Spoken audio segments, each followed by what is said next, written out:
Hey, how's it going, guys? I'm Paradoxic, and welcome back to Marvel's Agents of S.H.I.E.L.D. This time we are on episode 3 of season 4. Last time we had a crazy one. We had a crazy episode. Quite a bit of stuff going on. We had Robbie and Daisy actually having their second face-to-face, officially meeting each other as Robbie Reyes and as Daisy, as opposed to fighting each other as Quake and as Ghost Rider.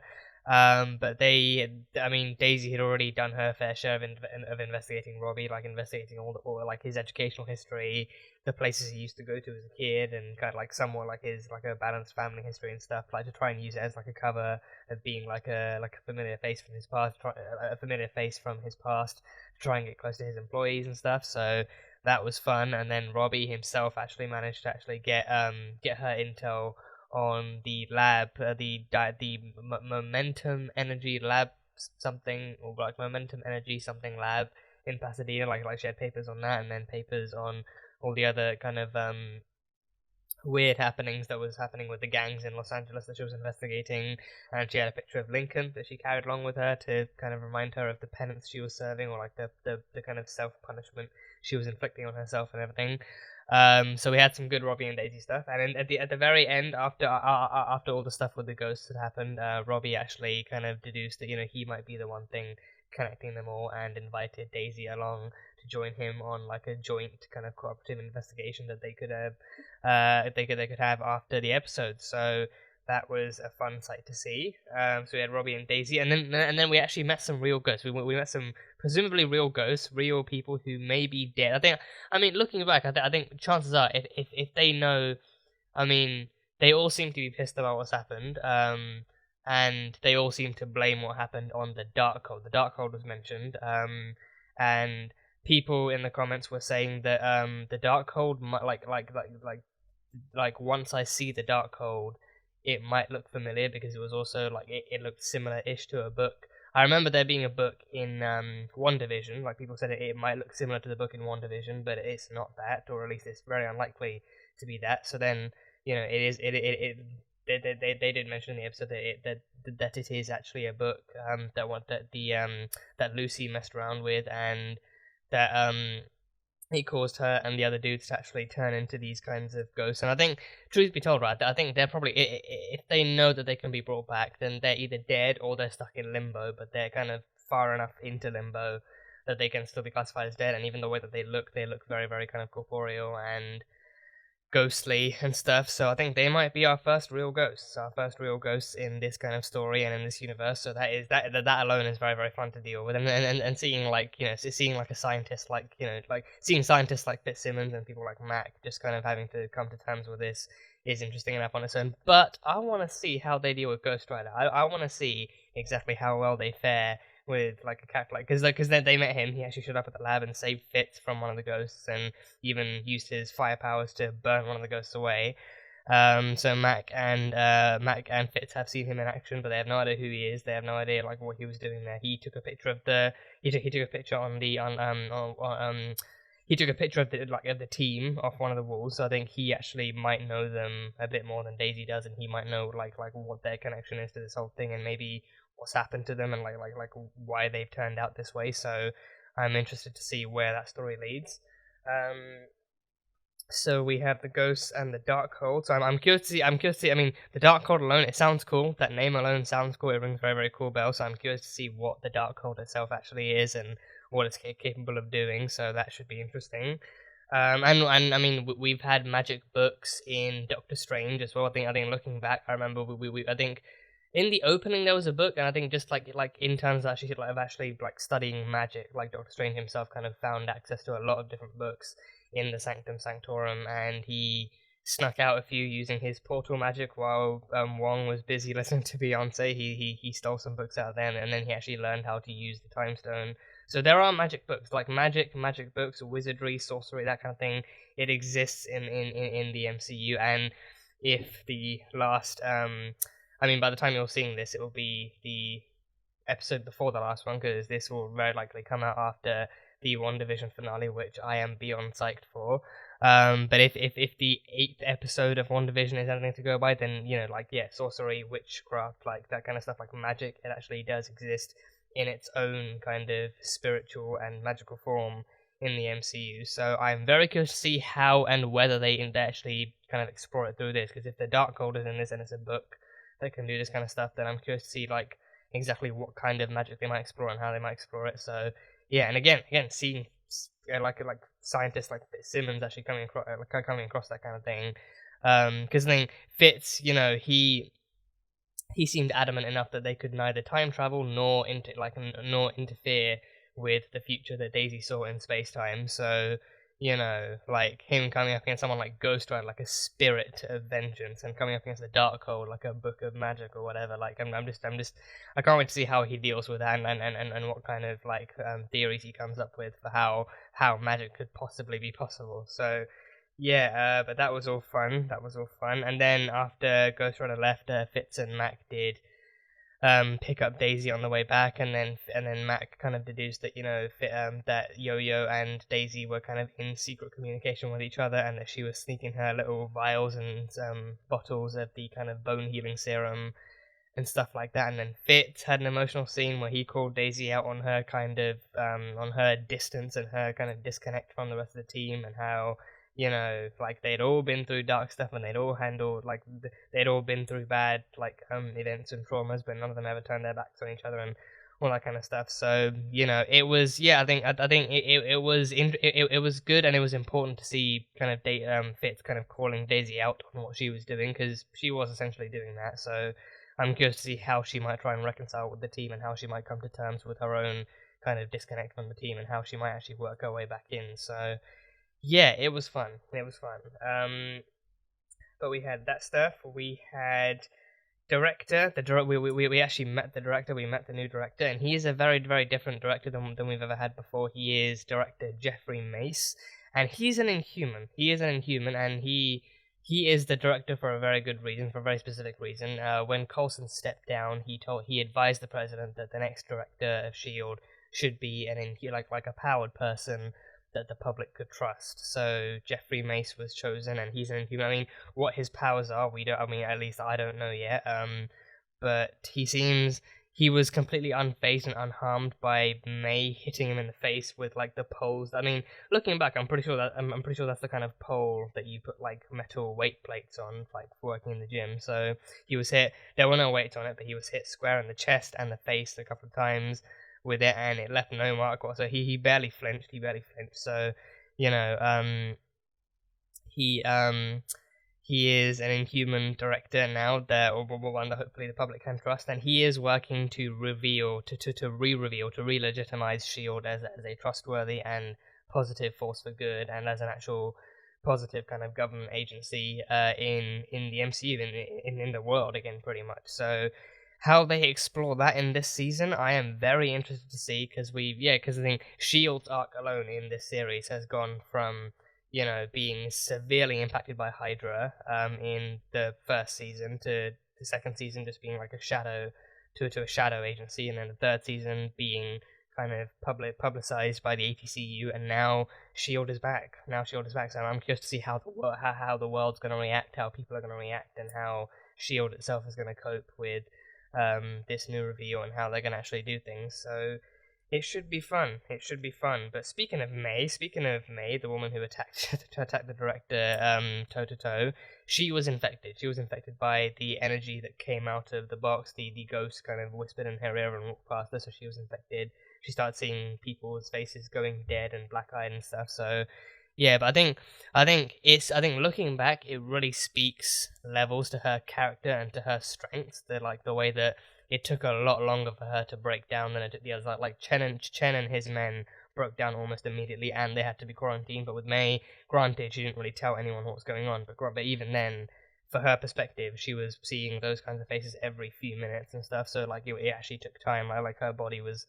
I think I'd like to think that her mind and body were actually fighting back against the effects of the kind of infection of the curse, and trying not to let it take over her. But then eventually this became too much, and the director had to take her away. So yeah, the director said he has plans that he is not at liberty to discuss with Coulson about what he will do regarding Daisy and May. So you know, he's the new director. His word is final. So I guess we'll see exactly. I mean, he was taking her away from the base. I'm guessing he's like they've got like another facility they can keep her at, and at least she, at the very least, kind of is like an agent of Shield, so she's worth treating more than Chen and his men are. So yeah, I guess we'll see. I guess we'll see what happens. But that is pretty much all I can remember from the last one. So going forward, very excited to see what happens next and how Daisy and Robbie's partnership continues and how the Shield stuff continues and everything continues pretty much. So yeah, on to episode 3 of season 4. So as always, this will be the highlight reel of reaction. So if you guys want to catch the full-length unedited reaction,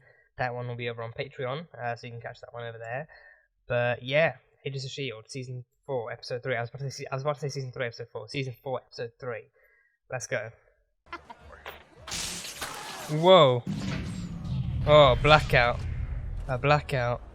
Oh, that's a great shot. That's a really great shot. I love these kinds of shots. Oh, damn. Oh, the chopper's crashing. Whoa. Okay, that was very bad, yeah. Oh. We are the Inhuman Resistance. The Watchdogs. We will no longer allow our kind to be treated as oh, the Inhuman Resistance. Unless the government's registration. An Inhuman Resistance group to the Sokovia Accords. Oh. Is this some lone nut job or the... There was only one Inhuman capable of short-circuiting an entire Lincoln, city. and he's dead. Lincoln Campbell. He was one of the good guys. Yeah. I know. And we owe him a great debt. There's no one else with his powers? Could be one we haven't found. Yeah, but it's most likely an EMP device. Team divided is a team defeated, right? Right? United. We have an stand. Inhuman asset in Miami. Divided. Elena Rodriguez. I lost contact with her an hour ago. Now, does anyone know what the hell that... Hello? They did not hang up Hello? on her. Those bastards. They hung up. They're clueless. Una explosión de energía que interrumpe los electrónicos. ¿Qué es lo que tú haces en Los Ángeles? Word from downstairs is that we're under Badassery. Humans caused the blackout and people are starting to riot. We gotta go. You know what happens to people during a blackout? They think they can get away with whatever they want. Nothing can stop them. No electricity, no cameras, nothing. So we're gonna have our hands full if it happens. Oh no! Oh god! We just had to jinx it. We just had to jinx it. That metro's gonna stop. Make no mistake, this is an act of war. Unless Senator we take a Nadia. stand and fight back now while we can, we will be complicit in our own extinction. Yeah, people are definitely taking advantage. Oh no, no, please, no, no, no, no. Calm down before you go all carrot top again. Stress has nothing to do with it. I thought that if I settled the score, took down the gangbangers that put Gabe in a wheelchair, it would go away. It didn't happen. So I started settling other people's scores. He always said the guy he beat up was the real criminal. So you think that if you right whatever wrong your uncle was trying to fix, that you can get rid of it? Is there any getting rid of the Ghost Rider? So I have to ride with it forever. Yeah, isn't that the whole thing? Like, Mephisto doesn't take it back, he makes you his Ghost Rider. Oh, damn! This one's a little hot. Burning the hands, yeah. Oh, you think you can take Daisy? Go ahead, give her a try. Give her a try. Boom! There we go. Yeah. Oh god, her hands are still injured. Is that it? No. That was me. No, Robbie can stand his ground. Yeah, Robbie can stand his ground. You good? Wish they could have met under better circumstances, but hey, what can you do? People suck. Yeah. Damn, that is good. That is good. How do you cure fear? Nothing comes to mind except for immersion therapy, but even that's just not recommended. She's at a bachelorette party. She's probably having a good time dancing and drinking with all those sexy Latino guys. I'm not taking that bait. Oh, Fitz, you cheeky little We're bugger. here to protect you. If one of those freaks of nature was here, we'd know. They're people too. Are you serious? Is this what LA did to you? Please don't tell me you're vegan too. Some friend, that is. He says if we don't have answers soon, he's gonna do something. Oh. That's it. Oh, wow, his arm is stuck. His hand is stuck. That's worthless. Oh, That's worthless. Worthless, worthless. It's all worthless. Everything. You know, it's a good light source. Guy with a flaming head. Yeah. Bummed I missed that. Oh, I would have loved to see Coulson quite react to sad. that. Coulson would be in awe. Coulson would be in awe of the Ghost Rider. Yeah, he'd be like, "Oh, I gotta get me one of those." Gabe doesn't know about the night job, and he never will. Understood? Yeah, okay. That's fair enough. Yeah, keep the younger brother out of It's in this. the cabinet, forks in the drawer. I don't have powers. He's lying. We all saw him. It's magic tricks. Not Jesus. a superpower. She has the gun. She's taking No! Shit. No, Maria, you just had to be... The team!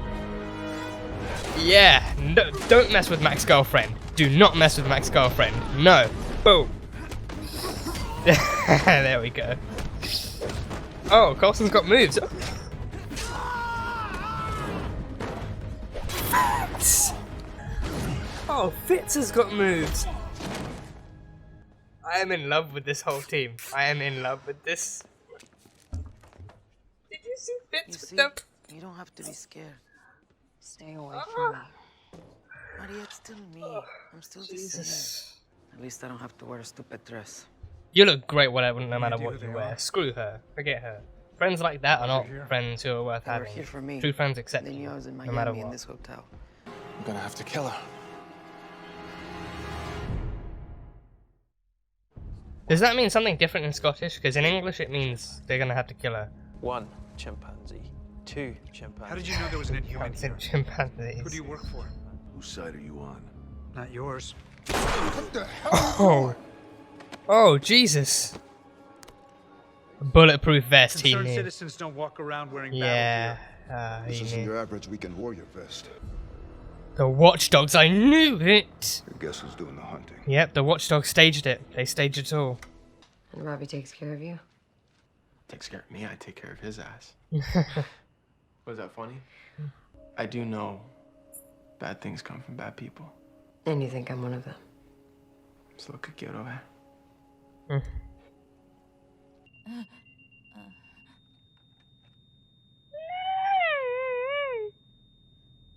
Melinda May flatlining is not a sound I ever wanted to hear. Come on, Simmons, save May. You can do this. You can save May.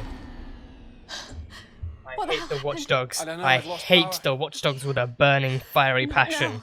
I don't understand. The backup Burning, fiery passion. President wants to send troops into the blackout zones. Oh. Take out the Inhumans by any means necessary. Oh, no, that is not the way to... Come on, Coulson. Do you hear me, Agent May? You have to Ada's a robot, right? Does she have like a defibrillator in her hands? Can she do that? Ada can save May's life. Oh, Simmons. It's a self-sustaining, magnetically shielded, clean energy device. Is that what powers Ada? I've been working on in my spare time. That must be what powers Ada. Wake up! Come on, May, fight! Wake up! Wake up! Come on, May, you can. You're Melinda freaking May, the cavalry. There we go. There we go. Oh, where am I? Welcome back, Agent May. Oh. Oh, nice. Nice, take all the guns. Oh, oh yeah. Oh yeah, fire extinguisher to the face. Oh, there we go. There we go. Oh, I'm loving Fitz. I am loving Fitz in this episode. His moves are on point. There we go. Let there be light indeed. Let power return. Welcome back, fellas. Yeah, his So many people. yeah, looking his for fingers Mrs. work Kate. again. Yeah. Spreading. It won't do any good, there's no power. Voila! Looks like someone's watching out for you. That excuse won't work anymore, Daisy. Your secret's safe with me. As long as you leave. And never come near my brother again. Robbie Okay. needs good people around him. And that's not you. Gabe, come on, she saved you. She helped save your life. That's not really. They all had watchdog tattoos. Look, she's hurt and she's in danger and she's mixed up with that. I don't know what the hell it is, but it ain't good. The man on fire? Yeah. Does she have a picture of him? Oh no, the graffiti. Okay, I thought she literally got like a selfie with the Ghost Rider. Where's Daisy? I don't know. Fell asleep when I woke up, she was gone. Gabe. And last night, that old friend turned all the lights back on, saving countless lives. Nice, and yeah, new logo too. The eagle logo has been updated. Yeah, from the SSR to the shield. Because a team that trusts is a team that triumphs. Sorry, I just had to finish it. I just had to, you know. Okie dokie. You know what? I'll leave it on. Keep you company. I'll be back in a few days to check in. Who needs the company? What?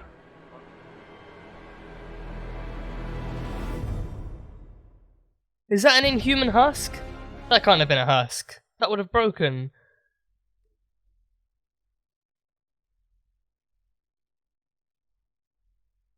Okay, that was odd. That was definitely odd. Oh.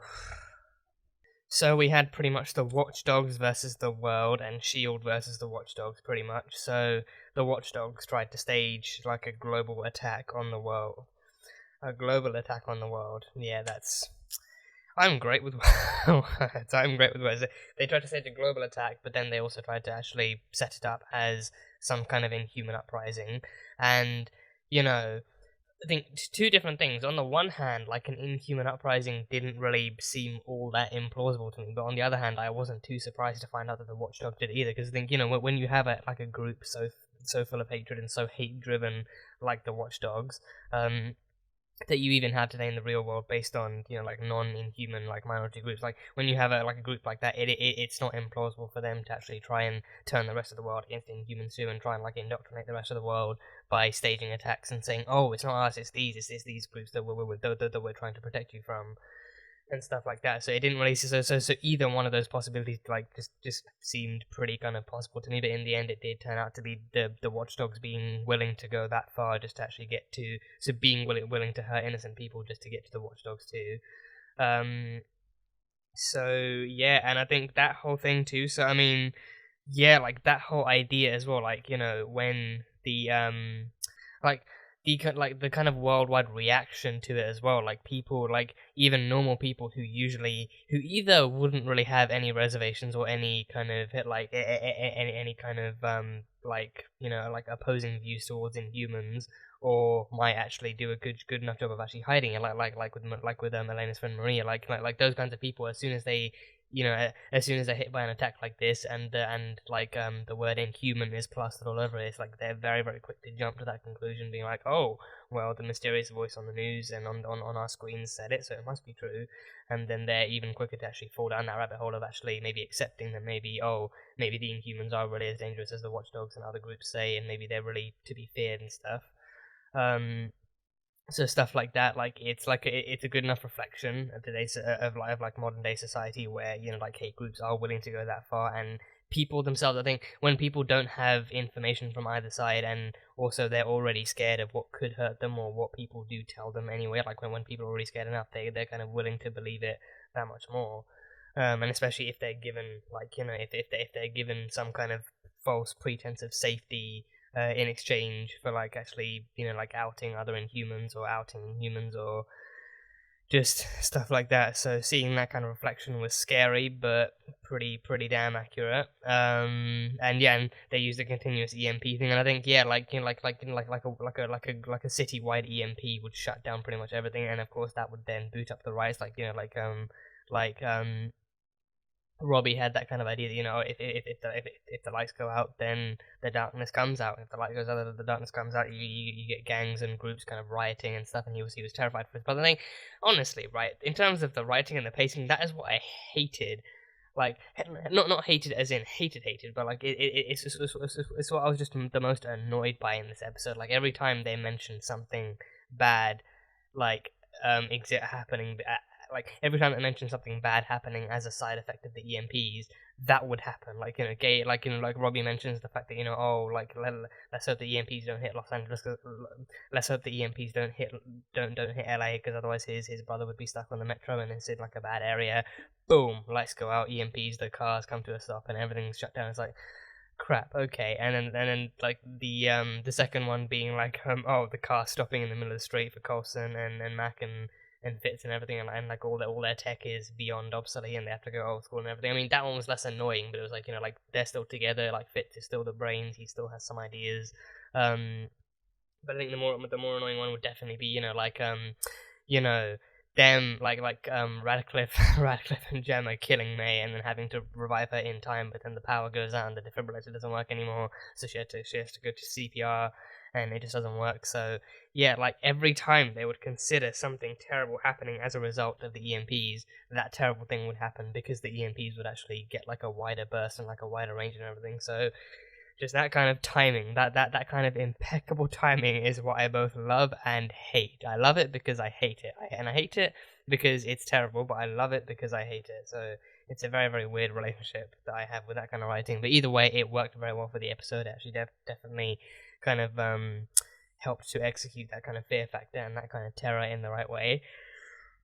So that was cool.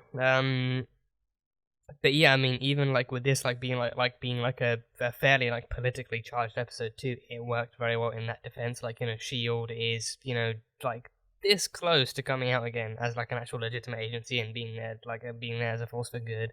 And then all of a sudden, the Watchdogs are growing even bigger now. They're getting the funding to have like, you know, military grade armor and weapons and EMPs and everything. And like they have an EMP that's like, you know, even Fitz said it's super advanced. It can actually repeat the EMP kind of wave burst thing to actually cover multiple cities. And I doubt that meant it was actually just one. I don't know if they actually mentioned it was just one, but I think it was because I think if you had like one in America, then that could actually be powerful enough to actually blast all the way out to various cities. But then it had hit, like I think they mentioned it had hit London and Paris and like, you know, like major cities all over the world. So I think there had to be like multiple EMPs on different countries and different continents and everything. They just kind of worked to send the stuff out. But yeah, but they're getting funding and they're able to actually enact even bigger attacks against Inhumans, and it's a terrifying topic to explore, but it's also very necessary, and it's also like it's also like a very real after effect and very real aftermath of how the world would be, because I think saying that there would be some people who oppose them and some people who support them would be like a very, very black and I feel like it would be like a fairly black and white kind of perspective of it, but then showing just how deep the hatred runs and how kind of like neutral some people can claim to be is also like a very, very accurate portrayal of like, you know, of how people feel towards actual minority groups and everything. So in that sense, it felt very real. And yeah, no, like especially Maria, especially like for Elena, it hit home. For Elena, it hit home. She was at her friend's bachelor party, and her friend, like the one who was getting married, Maria, she did not like Inhumans. She did not like Inhumans one bit. I feel right. Like she's not someone who internally hates them. I feel like she's literally just been listening too much to what, you know, opposing voices on the news have to say. She's been listening to them. Because she's let those voices into her head. She's kind of let them take control of her thoughts, and she's like listening to what they say and how they describe Inhumans. And maybe she herself isn't really, you know, I mean, and also the fact that, you know, like a lot of the people that the Watchdogs are taking, a lot of the kind of fearful people that the Watchdogs are taking advantage of are people who suffered during Sokovia and during New York and any other major kind of, you know, like enhanced crisis, like as like the result of some kind of enhanced crisis. So these are people who may already have reservations in their mind, and you know, even if they weren't there, they still hear about it on the news, and they still feel sorry for the people who suffered from it, and they still feel kind of angry towards the people who were responsible for it, and especially like the Avengers would be blamed heavily after Sokovia. So I feel like Maria, I think you know, she might feel differently, but also it doesn't really help hearing about all these stories on the news, and then she just kind of feels like, you know, oh, if powered people didn't exist, or if powered people weren't around, then this kind of thing wouldn't be an issue. So then she holds those reservations, and then the Watchdogs feed off of those doubts and those fears and those kinds of like views and everything, and then they amplify it, and they tell them like, oh yeah, don't worry, you're right to be worried about these Inhumans, these powered people, they're dangerous, they need to be stopped, and we're here to help you. So You know, and I mean, it's less even that. It's not like oh, we're here to help you. It's like, oh, you're scared of them, so are we. Let's stand up in arms. It's not like, oh, we'll keep you safe and we'll keep you out of harm's way. It's like, oh, let's jump into harm's way so we can take out harm's way. It's like, you know, literally, kind of like literally, like wartime, like literally like wartime propaganda, like actually encouraging people to take up arms and stand up against the inhuman threat. And stuff like that, so it's terrifying. It's really scary and really well done stuff. Just really well done kind of stuff that they're exploring. So yeah, and again, I feel sorry for Elena too. Like as soon as Maria suspected that, you know, Elena was an Inhuman, she didn't really she didn't really hesitate from calling her out in the middle of the room or being like really kind of, you know, kind of like noticeably shocked and then outing her as that. And then even when the gang member threat was over and done with, she just refused to talk to Elena afterwards, just being like, no, you're not the same Elena I knew anymore, you're Inhuman now, you know, you're no longer my friend, and stuff, so that broke my heart. Seeing Elena, you know, being rejected like that broke my heart, but, yeah, and I think it goes without saying, like, you know, like, friends who treat you like that are not, I mean, you know, I'd say, you know, it's not a terrible idea to kind of maintain hope that maybe one day they might turn around and maybe one day they might actually kind of, you know, actually open up their heart and actually take in a little bit more information and actually learn to understand who you are. But, you know, I think for the most part it goes without saying that, you know, people who treat you like that, they do not deserve to be connected to you in any way, and it's better to actually keep toxicity like that out of your life. And stuff like that. I mean, for some people it's easier said than done, but regardless, like, you know, whoever you are, you know, whatever you are, it's fine. You know, so long as you're not hurting anyone, it's fine. That's the kind of common saying that people like to go with. So, you know, and I think especially like for anyone watching that too, like it kind of hits home too. Like as soon as someone finds out that you're different or that you're not what they expected, it's like, you know, oh, you're suddenly like I don't know who you are anymore. Like you're like a stranger to me. So, you know, it's like again in like being inhuman. Or I mean, even if you go into the comics, like the X-Men were were an incredibly accurate were an incredibly accurate allegory for this. Like mutants like coming out was like a big thing for them. So you know, I think in that sense, like the Inhuman storyline for Agents of S.H.I.E.L.D. might have taken a bit of inspiration from the X-Men comics, like actually introducing different people into a world of like normal regular humans, and then seeing how society reacts and how they kind of struggle to fit in. So I think that kind of could have been taken as inspiration, but yeah, it's a pitch perfect allegory. It's a pitch perfect allegory. So yeah, hopefully maybe one day Elena's friend actually turns around and actually accepts her for who she is. But if not, then she always has the S.H.I.E.L.D. team. If not, she always has Mac. Definitely has Mac. Despite the fact that there are currently tensions between them, she always has Mac. She has Coulson. She has Daisy. She has Fitz. She has Simmons. She has May. And yeah, I'm pretty sure that's like the entire inner circle at this point. Mace, I mean, they're not really. I mean, yeah, that doesn't need to be explored right now. But she has a team. She has friends. She has family. You know, and I think that is also a good thing to kind of remember. Like that is a good kind of message, I think, to keep in your heart too. Like, you know, for every one person that doesn't accept you, there are always 5 or 10 more that will. So, you know, you have people. You've got people in your corner. So yeah, but yeah, that I think even watching that scene in the moment got me emotional. Just kind of like seeing Elena being rejected like that, and just seeing her having to actually lose someone because of who she was, just because she was a little bit different now. And I think what even hits harder is, you know, I think paralleling that scene to Fitz discovering that Daisy's Inhuman back in season 2. He was afraid at first. He was afraid because of her like heartbeat and her powers and her kind of, you know, like blowing up the lights in her own quarantine zone. He ran out the door because of that. But then later on, you know, he understood. After that point, he was nothing but accepting and protecting of Daisy. You know, he swapped out her blood results so no one else would know, and he kept the secret of the blood results between him and Daisy. And he even told her his words to this day, his words to her have been etched into my heart. Like, you know, like, it's not your fault. Like, no, like her saying that, you know, everything that's been happening, like Tripp's death and everything, all the tensions on the team, like everything that's been happening is her fault. But then him reassuring her, like, no, it's not. It's not your fault. You're just different now. and that's okay. That's okay. Like those, like his response will always, like, that's always gonna hold a special place in my heart. But his response being that, like, him actually working to reassure Daisy, to remind her that she's still Daisy Johnson. Well, I mean, she was Sky back then, but still, she's still his friend, and he's still her friend. Nothing is gonna change that. And she's still a valued member of the team. She's still a SHIELD agent. She still has a place there. So like it's like like I can't help but think about that kind of parallel too. Like like we need like Fitz reassuring Elena too. We need Fitz reassuring her. Like Fitz would be the easiest person to come out to. Fitz would be the easiest possible person to come out to. Like he would just be like, cool, let's go watch a movie and have pizza or something. He would just make little to no kind of fuss over who you are or what you are or anything like that. So Fitz, just if you're Inhuman, then cool. As long as you use your powers to help people or do good, or at least as long as as long as you don't use your powers to hurt people, then he's all good with it. But with Sky, with Daisy, she was his friend before that, and he was determined to keep her as his friend after that too. So that kind of parallel, I can't help but imagine, like Maria rejecting Elena and Fitz just immediately embracing her and making sure that she still felt welcome. So it's emotional writing. That's what it is. It's emotional freaking writing. It's emotional freaking writing.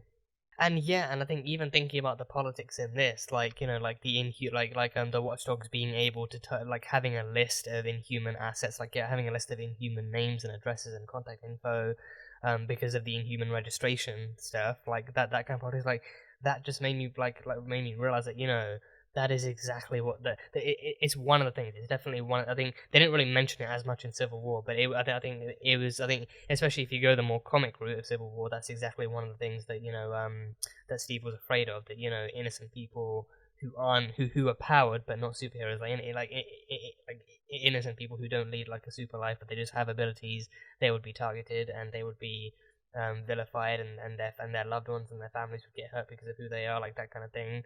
Like in the Civil War comics, they definitely touched upon that, like innocent people with powers getting targeted because of their powers and everything. So with this, I mean, I don't specifically remember them touching upon that as much in Civil War. Like in Civil War, the issue was more like whether or not the Avengers themselves would be able to operate as would be able to operate as they were, as like a private kind of army of sorts and do their own thing. But with this, I'm glad that Agents of S.H.I.E.L.D., I'm glad that they've kind of kept they've maintained their kind of balance and rhythm of actually continuing to like explore the innocent side of Inhuman life, and like how many Inhumans are out there are not villains, but they're also not trying to be superheroes. Like how many people who are turned against their will because they came into contact with the fish oil stuff and any other kind of Terrigen properties, and they survived but went on to become people with powers. Like Joey, right off the bat, he was one of those people, but then he eventually got integrated into S.H.I.E.L.D. and became an agent of S.H.I.E.L.D. and became like a secret warrior, and then he had to leave and stuff. So that happened. But just the amount of times that this stuff can happen, and like Agents of S.H.I.E.L.D. being as fleshed out and as kind of lengthy as it is, it does a great job actually exploring what happens behind the curtains sometimes in the most terrifying ways, in the most terrifying and the most grounded of ways, showing exactly what happens to innocent people when superheroes aren't around, and the Agents of S.H.I.E.L.D. have to come in as that kind of last line of defense, pretty much. So yeah, so that kind of thing, like is it like the Inhuman asset was a great kind of touch, like a great kind of point of inclusion for the story, and especially for S.H.I.E.L.D. to have to deal with too. Like Coulson, he is not there to mess around. He even like made a point of saying, like, he is on the side of Inhumans in the sense that he will protect them. He will protect innocent Inhumans. He will try and contain and neutralize Inhuman threats when necessary. But otherwise, if he sees and finds innocent Inhumans in trouble, he will protect them. He protects innocent people. That's what he does. So he made a point of saying, I'm not specifically on anyone's side, but I'm definitely not on your side. You waving your guns around and putting bullets in innocent people's heads under the pretense that they may have powers. Even that guy in the white suit, that dickbag in the white suit, like trying to paint the street magician dude as the Inhuman, like him be like, oh, he can do magic tricks. He can do magic tricks. He's Inhuman. He must be Inhuman, making cards and straws and umbrellas disappear and shit. Like him even pointing out, like, dude, it's literally just sleight of hand. It's just you being blind to basic hand movements. It's not Inhumanism or you know, like any kind of advanced sorcery. You know, like it's the same stuff that Scott Lang was practicing in Ant-Man and the Wasp. It's nothing special. It's really nothing special. But yeah, and I think that idea too is also kind of terrifying. Like how many people could be painted as an innocent Inhumans because they do. There's like, I mean, I think in that situation only the people who can do really good like basic hand magic can be classified as it. But like that idea too, like like someone practicing magic could be seen as an Inhuman just because powered people exist, and then all of a sudden they're being targeted because they can make cards disappear into their frickin' sleeves and shit. So. Oh, geez, that annoyed me, but yeah, no, Coulson and the team were there. They saved the day. That fight scene, my God, Coulson was kicking ass with his with his non. I mean, when Coulson's hand got stuck on the steering wheel, that just kind of screamed a kind of painful irony. Like, oh yeah, you have an advanced high tech kind of hand that can do anything and show you anything, but yeah, it's still technological, which means EMPs can still affect it. So, sucks to be you, but he was still able to use his hand to actually throw punches and stuff, and then Mac had his shotgun axe, and then Fitz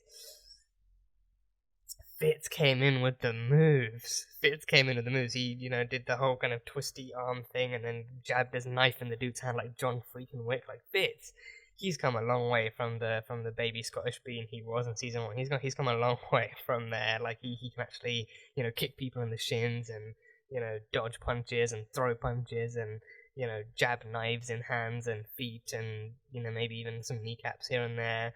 He's got moves. Fitz can definitely stand his ground. I think honestly, right, I think the earliest, my earliest memory of him taking charge and doing something and actually, being dominant is him taking the shotgun and blowing out that door to the quarantine place where the monolith was back in season 3, and him in that premiere episode when he just went full on ballistic on the monolith. Like that is my earliest memory of him just being like, fuck this, I want my future wife back, stuff like that. I mean, well, future girlfriend technically. I don't know if they. I mean, yeah.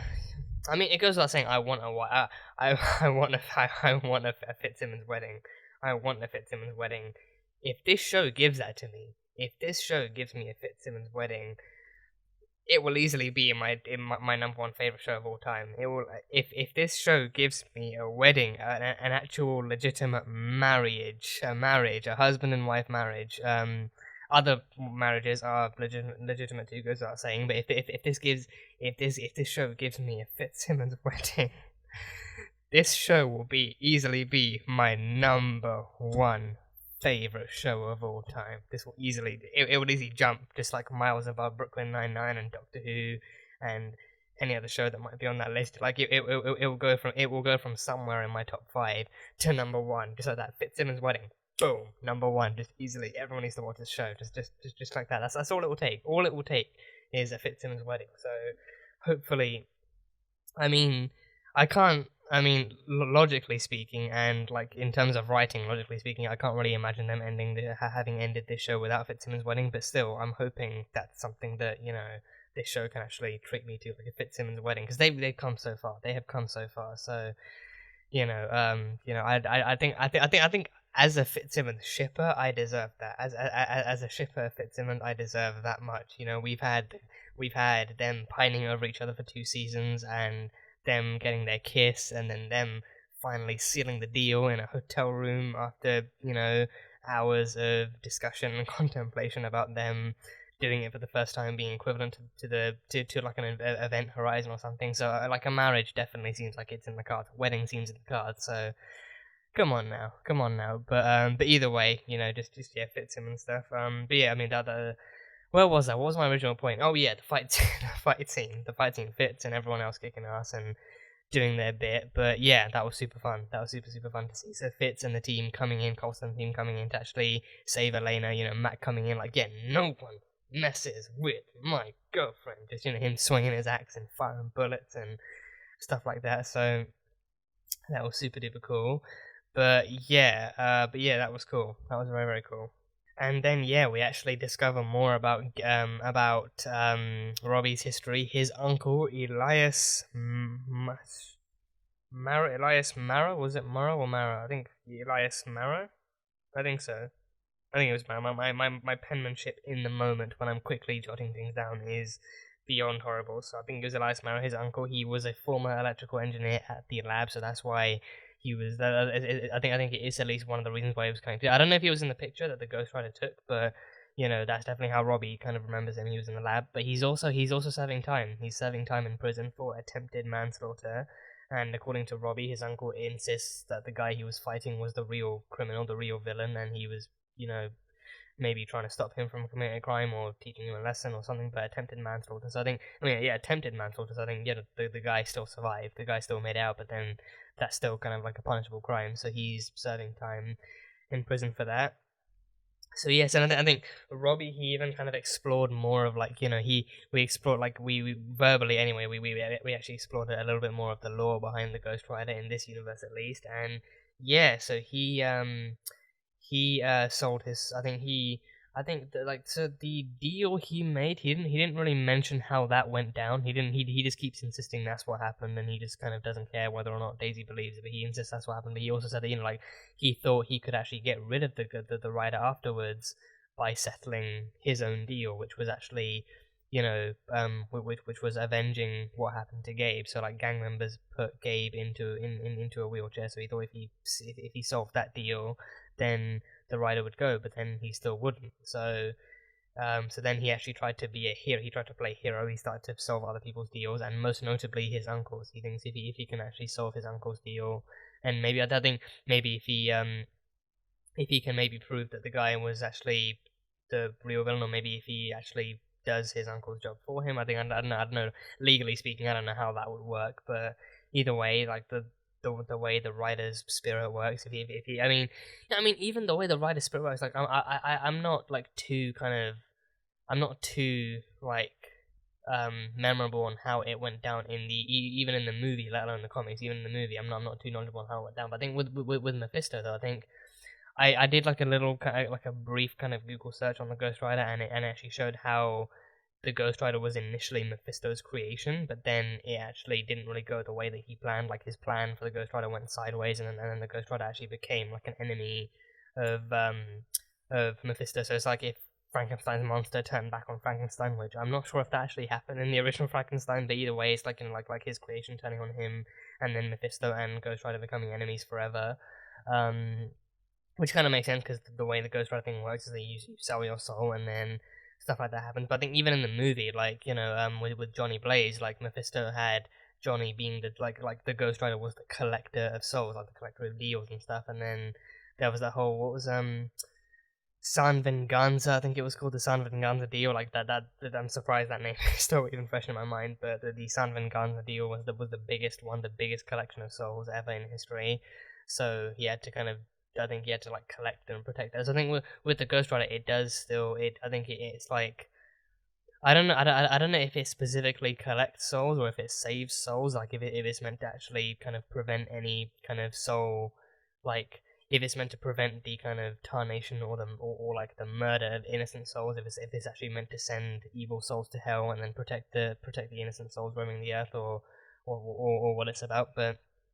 Either way, the way Robbie described it, it doesn't want to leave him. It doesn't seem to want to leave him. It seems insistent on staying and stuff. And I think in that sense, I think I get some kind of vibes of symbiosis, with Venom, that symbiosis, it genuinely wants to stay inside of Eddie Brock, and it doesn't really want to leave, and then they kind of become their own anti-hero identity. So yeah, I don't know though, but yeah, no, he seems. I think he definitely seems like one of those heroes who's good at what he does, but he doesn't necessarily enjoy it. So he enjoys helping. He's okay with helping people. He enjoys helping people, but then having the writer in him, having this spirit in him, and actually doing this kind of stuff, and actually burning people and killing them, that kind of stuff. It's that's the kind of thing that the Ghost Rider himself, the Ghost Rider itself, makes him do. So he's then powered by the spirit of vengeance that much more, and then the Ghost Rider comes out, and then he's no longer in control as much and stuff. So yeah, but I'm very curious to see exactly how much more they explore of it and how they explore of it, if at all. So yeah, interesting stuff. But yeah, Gabe himself was not too. I mean, I figured, right. I definitely saw it. I definitely saw him seeing Daisy using her powers to get the other gang member off of him. The gang member with the gun to Gabe's head, she used her powers to get him off him. So I definitely clocked that, and then I also definitely registered Gabe, seeing her, because she was right in front of him. She was right in front of him, and literally she was like 5-10 feet away, and all she does is raise her hand, and then the guy goes flying. So it's not really impossible to kind of put two and two together and be like, okay, that has to be some power play there, and especially because they're in like a world and then like a kind of social climate now where powered people exist. So it wasn't hard for him to put two and two together. And I think Gabe himself, I think in the moment, I definitely kind of felt like the harsh bruntness of his words towards Daisy in the end, like him being like, it's all gonna be good. Like, I know you're Quake, but I'm fine with it. I'm cool with it, so long as you actually leave and never come back, and like leave and stay away from Robbie. But I think, like looking back at that, right, I think it's less that like he really does not seem like a judgmental person. He doesn't seem like anyone who's kind of against Inhumans or against power people in general. I think what it is, like, he already has enough to worry about on his plate with Robbie going out at night and coming back even later, like Robbie having these kind of seemingly dangerous extracurricular activities after work, and like he's worried about his brother. So like Quake comes on, he knows Daisy's Quake, so Quake comes along, like an actual powered person comes along and gets involved with his brother. So he's kind of somewhat rightfully worried about what she could get him into, or what kind of trouble she could get him into, and especially because he doesn't know that Robbie can handle himself with power people. He doesn't know that Robbie is Ghost Rider, and Robbie made it clear to Daisy that he did not want Gabe finding out about his night job, about him being the flaming skull guy and everything. So he doesn't know that Robbie is actually more than capable of actually fighting back. And I think I also appreciate, right, that they actually showed us Robbie fighting as himself. Like, he didn't really need to become the Ghost Rider. He didn't need to expose himself like that, especially in front of Gabe. So he actually was able to handle his own. He heated up the hood of the car a bit just to burn the guy's hand, but other than that, he was able to actually handle himself in a physical fight, which is a testament to Robbie as a character himself, even without the Ghost Rider. Because then even with the Ghost Rider in him, he has that kind of thing where he's got, like, he can turn any melee weapon into like a flaming weapon, and then he actually has the super strength maybe too. So he has that kind of stuff. But even as Robbie Reyes as himself, he can still hold his own. He can still stand his ground in like a 1-to-1 fist fight and everything. So he's good enough as himself. Just as much as he is with the Ghost Rider in like an active state too. So that was fun. But Gabe is just worried. Gabe is very, very easily kind of worried about him, and he's kind of worried about what kind of trouble that Daisy could get him into. So for that reason, he was kind of a little bit. I mean, again, the way he said it, the way it came out, was like it did still sound like a little harsh. Like he was actually actively rejecting Daisy from being connected to Robbie anyway. But deep down, I think if you think about it, you could probably definitely kind of understand where his fears come from, and he just needs to spend more time with Daisy and know. And also, eventually, I think he just has to find out what Robbie's secret is. Like, he just has to find out what Robbie's kind of truth is, and then and that Robbie has this thing inside him and stuff. So I think that alone will be like a really, really interesting episode to actually get into and see how Robbie reacts, and how how he finds out about what Robbie really does, kind of in his downtime at night, and like where he goes and what he does. And it would explain so much, because I think to him it seems like nothing more than Robbie disappearing in the middle of the night and then reappearing like the next morning pretty much. So he doesn't really know what Robbie does. I think this would definitely clear up a lot. So yeah. And then last but not least, we had Gemma and Radcliffe. So I think you see, when they take people to places without referencing any names or without mentioning any names beforehand, instead of thinking of the characters and locations we already know, I start to think of who they've yet to introduce, and I start preparing myself for some kind of surprise reveal. But no, they were taking her to Dr. Radcliffe, who is the next best scientist that they actually know. So that made a lot of sense, and he used the I think the VR thing they used might have been the framework, but I think maybe like a modified version. So like before, the framework was actually just like like the VR simulation of the lab that she was being shown in the first episode. But with this, it's actually maybe like a modified version, or maybe just like an aspect of the framework being used to actually showcase what's inside May's brain. Beautiful brain. But No,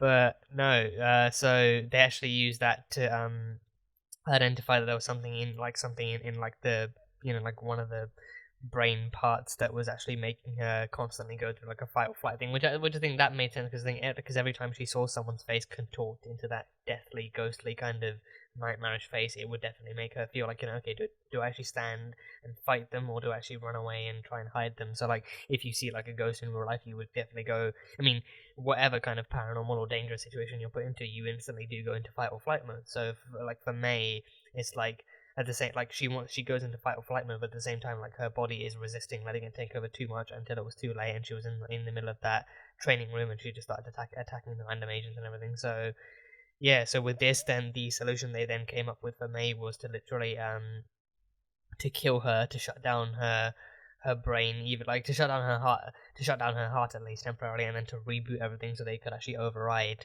the kind of infection that was in her brain, making her see all these things. And then then the EMP comes in. So directly after they kill her, the and just as they're getting ready to actually defibrillate and actually like to resurrect her, the power goes out and stuff like that. And I think at that point, like the thought did enter my head, like maybe they could use Ada. Like Ada is a robot. Ada is 100% a robot. Surely, like for especially if she's meant to protect agents, especially if she's meant to protect fellow agents in the field of battle. Surely she would actually have some kind of like medic like functions built in, so she can actually kind of like administer like a healing gel, or maybe actually turn her hands into some kind of defibrillator. Like that would be the perfect. I mean, they just had to kill Lincoln off. Like the only time they mention Lincoln is actually kind of reassuring the president that to reassure the director even that that Lincoln was the only one that they knew of that could actually do something like this, like a worldwide kind of like electric EMP blast. That could actually equate to something of that power. And then the director obviously mentions that okay, yeah, we're aware of him, we're aware of the sacrifice he made to keep S.H.I.E.L.D. alive and to keep the world alive. But then but I was half expecting Gemma to be like, oh, I mean, okay, well, okay, that's a lie. I wasn't half expecting it because that was definitely like the notion that May could die was too overwhelming for her to be thinking about anyone else in that particular instance. But I think looking back, like that is the kind of situation where you could really use Lincoln, like a man made of electricity. You could actually use his hands to defibrillate her, and I'm sure he did that in season 3 at some point. I'm sure he in season 3 or season 2. I'm sure he did that at some point. But other than that, no, you would think Ada, being a robot built for protection by Radcliffe, you'd think that she would have hands or something that would actually be able to defibrillate. So I thought when he was actually going back into his office and going back into that kind of corner bookshelf where Ada was hidden, I figured, oh, he might be actually bringing out Ada as like an emergency thing to help recover May. But no, there was the power source inside her that he somehow, I don't even want to think about how he did it, but he somehow managed to pluck out of her and then use that to connect to the machine and then use that to defibrillate May. So that was a very, very quick thing that and I think he just kind of mentioned that it was a power source, like a prototype he'd been working on. He didn't really mention like what it was used for. He didn't mention what it was being used for, and Gemma luckily didn't ask what it was being used for. So either way, the thing that was powering Ada was able to power the machine to help Gemma resuscitate May. So she lived, and now, you know what, now Philinda is even stronger, because now May and Coulson both have something in common. They were both killed and then brought back to dead. They were both killed and then brought back to life, so that is the Philinda ship going even stronger with some similarities and, shared traumas as well. So, yeah, although with May, she didn't really know she was being killed. She just kind of, like passed out on the bed and then actually woke up to Simmons kind of hugging her and everything as well. So yeah, and that was heartbreaking too. That was heart-wrenching too. Like Simmons having to fight with the kind of idea that she could have possibly killed the great Melinda May, and then just fighting to actually bring her back. So crazy stuff, crazy stuff. And yeah, right at the very end, we had Mace re-announcing S.H.I.E.L.D. as a legitimate agency again, and reassuring the world that the Inhumans were not a threat. The Inhuman thing is a grey area. Some are bad, some are good. We have to work to protect the good, and diplomatically try and fight against the bad and everything. So he worked to re-announce S.H.I.E.L.D. as a legitimate agency, and like he unveiled like a new logo behind the curtain and everything. And this one definitely this one is reminiscent of the more kind of the more modern Shield logo. Like the old one had like the SSR eagle badges on it, but with this one it actually has the stripe wings going down it and everything, so that looks cool. So now we have the new Shield. We officially have Shield being re-announced to the world and being reaffirmed again, so it will be very interesting to see how we go moving forward into the world with this new Shield, and how the public reacts to it, and how the governments of the world, like the UN and everything, react to it, so that'll be fun. But we also have Senator Nadia. Senator Nadia doesn't really seem like a very nice person so far. She seems insistent. She's like, even at the very end in that post-credit scene, she seems very insistent that, you know,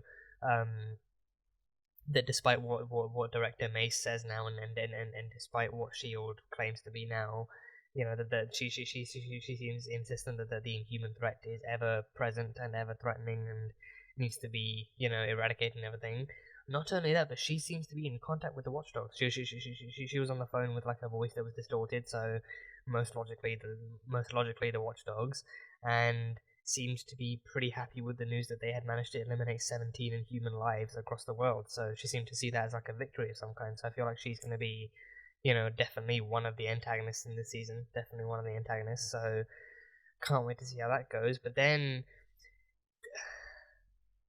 I don't know what it was inside that apartment. She claimed to be waiting for her brother. She claimed to be inside her brother's apartment. I don't know if that was her brother inside that kind of, I mean, because I don't even know if it was a husk. Like, it looked, at first glance, it looked like a husk, so I was kind of waiting for it to crack before the screen cut to black and the credits started rolling. So I was waiting, seeing, like, is this like an Inhuman transformation? Because, I mean, if it was, then she would be a lot more panicked. But then, otherwise, it would just mean that a person in that apartment was turned to stone, and then she left them behind and stuff like that. So, like, did she kill them? Did she, like, is that what the scene is meant to signify? Like, that she either killed them or, like, turned them to stone? Like, maybe she's an Inhuman or something. I mean, or like, you know, like an Inhuman who hates themselves so much that they join forces with the Watchdogs, or maybe they try and go under as like a double agent. Maybe she's a double agent who kind of like a self-serving double agent, maybe, who tries to survive with the Watchdogs by helping them take out other Inhumans without ever revealing herself as an Inhuman, maybe. I don't know. I mean, that seems a bit far-fetched, but still, I don't know. But either way, she left the apartment. There was a person, like a stone figure, presumably dead, in that apartment. So that is a question that we need to kind of have answered soon enough. But yeah, I don't know. Just more crazy stuff for Agents of S.H.I.E.L.D.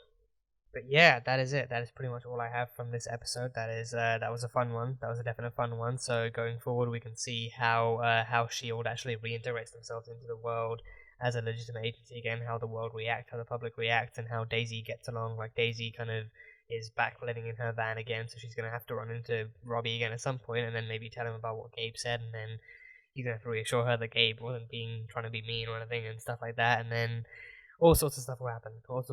So then May is now back on her feet. May has been cured. So whether or not they use the same kind of recovery for Chen and his men, I mean, Chen is dead, but his men, I think it's almost safe to say that his men might have died along with him. Like, his men might have died in the time that, you know, in the time spent by Simmons and Radcliffe to save May. Chen's men may well have died, so then she would be the only survivor. Which is convenient for them, being like a federal agent and all, but still going to be interesting to see how we move forward with those ghosts. Eventually, hopefully, we discover what the Darkhold is and what it's capable of, and what its secrets are, and exactly what else Season 4 has in store for us. So yeah, I'm loving it as per usual. So yeah, that was Marvel's Agents of S.H.I.E.L.D. Season 4, Episode 3. So thank you guys, as always, so much for being here and for watching this video. If you guys enjoyed it, then salt and burn that like button. Comment on what you thought of the episode and what you think is coming up next time on Agents of S.H.I.E.L.D. Once again, the full-length reaction will be available on Patreon, so you can go check that out over there. And yeah, that is it. So, I will see you guys next time.